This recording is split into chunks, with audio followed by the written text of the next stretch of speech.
In 1898, Morgan Robertson wrote a story about a man named John Rowland, a disgraced naval officer and an alcoholic who takes a job aboard a ship known as the Titan. In the story, the ship was described as being one of the world's largest vessels, unsinkable, and one of the greatest works of men.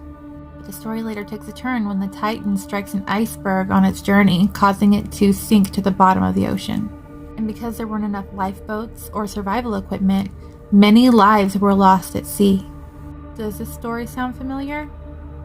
It should. It's basically a retelling of the Titanic tragedy, where over 1,500 lives were lost after the unsinkable ship struck an iceberg and sunk to the bottom of the ocean. But it's not a retelling. As I mentioned before, Morgan Robertson's story was penned in 1898. The sinking of the Titanic happened 14 years later.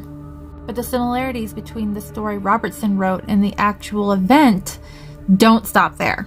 Everything was similar, down to the size of the ship, the amount of people the ship could hold, and the time of the year the ship sunk.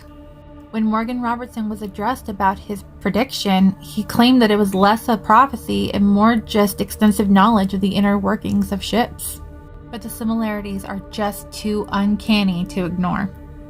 What do you think? Was this just a shocking coincidence or a prediction of a future tragic event? Let me know in the comments.